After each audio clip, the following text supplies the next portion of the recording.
I'm glad that I took a break to take a minute to talk about some books that I really liked. I do record all these videos mostly in like batches so that I don't get totally overwhelmed. But I didn't really want to talk about this book. In the same way, I didn't really want to talk about A Court of Thorns and Roses. But also, I will say, it's kind of unfair to compare them because I really, really hated The Court of Thorns and Roses, and I didn't mind this book. This book, I won't compare it to Ice Planet Barbarians because I really liked Ice Planet Barbarians. What would I put this at? What level would I put this at? I would put this not Punk 57 because I love Punk 57. I'm trying to think of like a fair way to talk about this book. Because it's like, I wouldn't rank it in my comfort reads. I wouldn't rank this in my hated books. It's somewhere like in the middle. Like I would consider this like,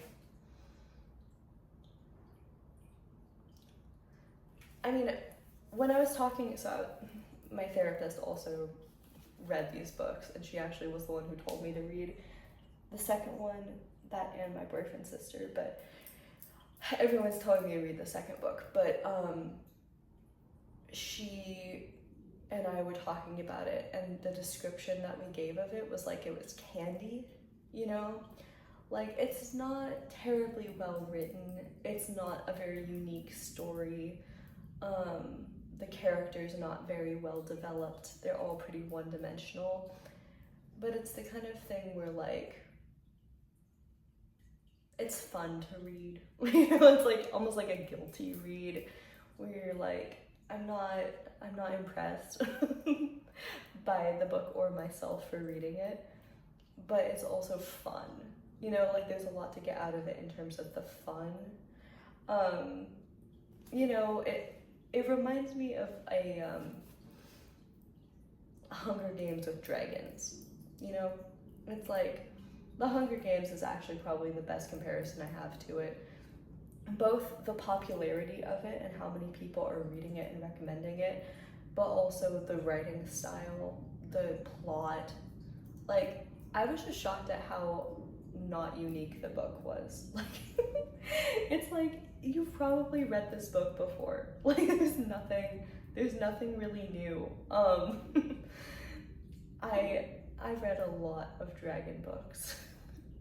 As I mentioned in a previous video, I literally have read pretty much every dragon book there is out there. And I just, I was really hoping for another book that I'd like very much enjoy. This was not that book, and it's fine. You know what, I read this book. Everyone also thinks that this book is super smutty. Court of Thorns and Roses is significantly worse than this book. At least the first book. I've heard the second book gets a lot more intense in terms of the smut level, but this book is not bad. If you are just curious and want to read it, first of all, you can probably have my copy because I'm definitely giving this book up. I don't want it. I don't care about it. But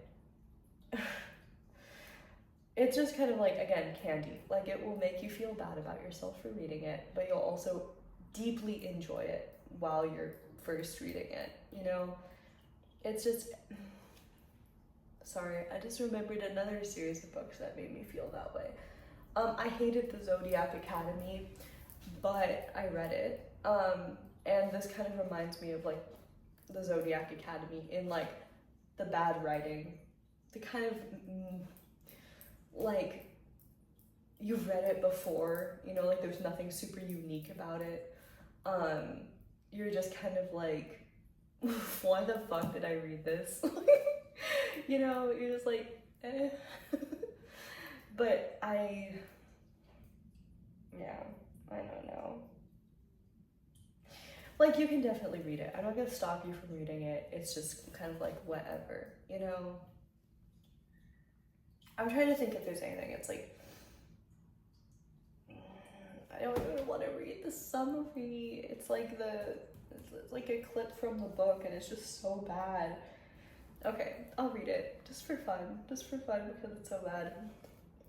Anyone else feel like changing their mind? Xaden shouts, scanning the remaining rows of cadets with the same shrewd gaze with a navy blue dragon behind him. No? Excellent. Roughly half of you will be dead by this time next summer. The formation is silent, except for a few untimely sobs from my left.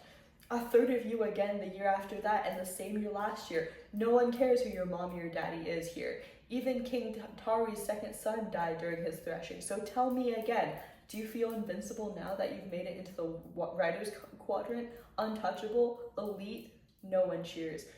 Another blast of heat rushes, this time directly at my face, and every muscle in my body clenches, preparing for incineration. But it's not flames, just steam, and it blows back Rhiannon's braids as the dragons finish their simultaneous exhale. The breeches on the first year ahead of me darken, the color spreading down his legs. They want us scared. Mission accomplished. Because you're not untouchable or special to them. Xaden points towards the navy dragon and leans forward slightly, like he's letting us in on a secret as we lock eyes. To them, you're just the prey. It's so bad. Like, it's such a bad book. You cannot possibly listen to that, like, quote from the book and be like, oh yes, that's a unique and well-written book. It's not. It's a perfectly fine book. And if you wanted to read it, it's trashy. It's like, I can't believe I spent $30 on this book. Like, I have read such better books for like $15, $10, like, whatever. I feel like I've wasted my money. I'm so sorry. Yeah, anyway. I'm done trashing the book. It's really not worth my time. But I know that people would want me to talk about it, so I'm talking about it. I hope you're all happy that I'm talking about this book. Anyway, questions, comments, concerns. I'm sure that more people will watch this video than the books I actually like, because everyone wants to know what's popular. I feel like we're finally out of the point where like everyone's reading this book, but still, I know there's gonna be a lot of people who are like, oh my god, you didn't like Fourth Wing? Like, it was fine. It was a perfectly fine, entertaining book while I was reading it. And I probably will read the second book, but it doesn't really feel worth my time. And I did enjoy it in the way that I've enjoyed a lot of other books. Then again, I'm not really into fantasy romance in the way that I think a lot of people are. Holly Black is just a outlier because she's such a wonderful writer. But otherwise, you know what? Do what you like. If you like the book, I'm not gonna, yuck your yum. I'm not gonna say that you're stupid for liking it. Everyone likes their own thing. I just personally didn't like it that much. My 2 cents.